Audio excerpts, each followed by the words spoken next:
This is an introduction to Chapter 8, the final chapter in Hargreaves. A couple of major points that need to be made. Um, the most of the book, Hargreaves refers to a kind of apocalyptic pessimism that characterizes journalism today. This chapter looks at some of the causes for that. If I can briefly mention that, enumerate those.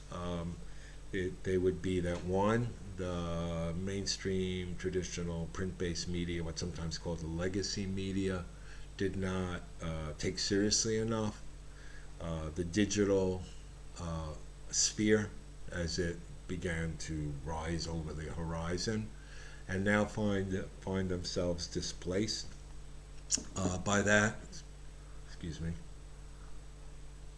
as I lose my voice.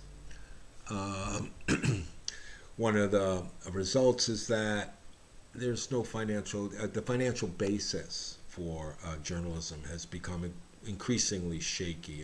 It's an earthquake that has cracked the financial foundation, the economic foundation of journalism has been practiced for hundreds of years.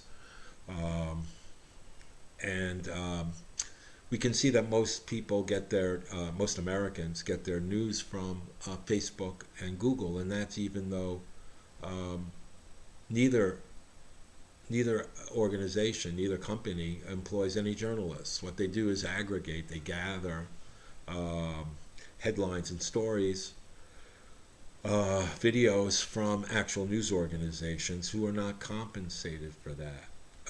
In England, as Hargreaves points out, in the UK, Google was forced to pay a kind of subsidy to keep traditional news organizations afloat. But even there, it hasn't been enough for newsrooms to maintain the resources that they once had, the profitability they once had, or the number of journalists they once had. And this poses a severe threat to democracy because without adequate resources or without adequate number of journalists, stories will definitely go uncovered.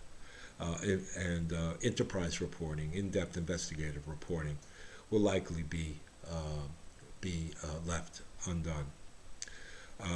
He does point out, Hargreaves does point out that there have been, let's say, compensating factors, perhaps, the emergence of WikiLeaks, for example, and other kinds of data dumps, the Snowden revelations, or even as I speak to you now, there's a data dump of what's been called the Paradise Papers, which has revealed all the corporations and many media and celebrities and other kinds of public figures, including the Queen of England, how they have hidden their money through tax loopholes engineered by money managers. And so they have not paid their fair share of taxes and in some real way have broken the social contract with the rest of us. And that these kinds of collaborations with journalists then sort of use as a basis for their own stories constitutes what Hargreaves calls the fifth estate, something that will replace, he hopes, because remember the fourth estate, and you'll remember the fourth estate is an extra legal, extra official check on abuses of power. To Hargreaves, the central role of a free press, is to hold power accountable, or, as is often said today, to speak truth to power. And the question that hangs over journalism in these early decades of the 21st century, as we change from one media ecology to another, is whether what comes out of the mouths of journalists will be truth or something far more dangerous.